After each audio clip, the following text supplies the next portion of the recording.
You can now make online payments to SLPA Clearing Pass Management System via GovPay. Visiting United Nations High Commissioner for Human Rights Volker Turk arrived in Trincomalee yesterday morning, where he met with civil society organizations and religious leaders from the eastern province. Upon arrival, he was met with a silent protest staged by several civil society groups and members of the Association of Families of the Missing, highlighting ongoing concerns about enforced disappearances. Later in the day, the High Commissioner travelled to Jaffna, where he participated in a commemoration ceremony held near the Chemmani mass grave. He also paid a visit to the historic Nallur Kandaswamy Kovil in Jaffna and later that evening held discussions with Tamil political representatives. Lanka Tamil Arusukatchi MP Shanakyan Rasamanikam emphasised during the meeting that the Tamil issue in Sri Lanka must not be overlooked despite the ongoing crisis in the Middle East. In response, High Commissioner Turk assured that his visit was aimed at ensuring continued attention and support for human rights concerns in Sri Lanka.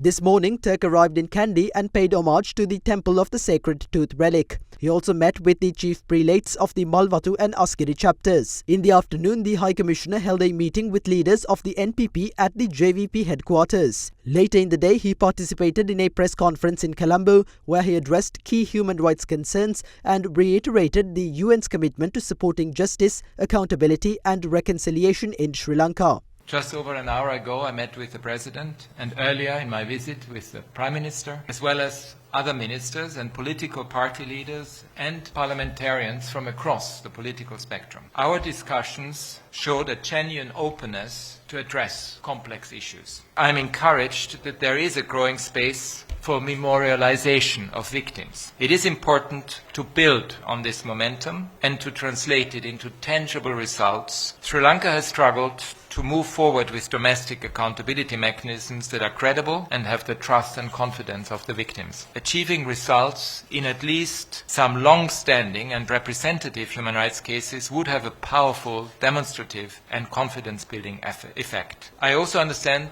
that a bill proposing decriminalization of same-sex relationships is before Parliament, and I hope it will be passed soon.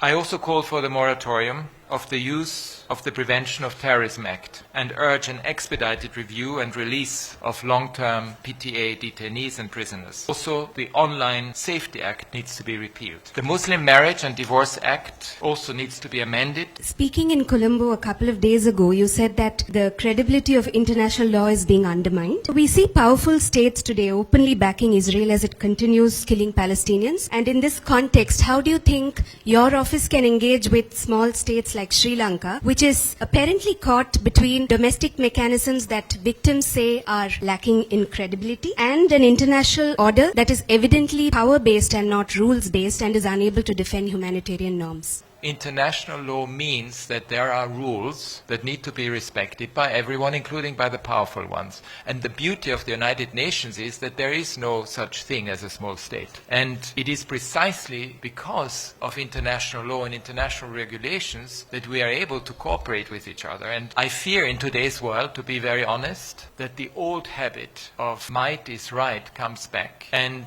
it's important that there is a new realization of the importance of multilateralism and the United Nations. And indeed, small states really depend on it more than perhaps some of the powerful states. But also powerful states depend on it. They may not know it at a certain point in time, but of course they also depend on how to regulate international relations in an amicable way.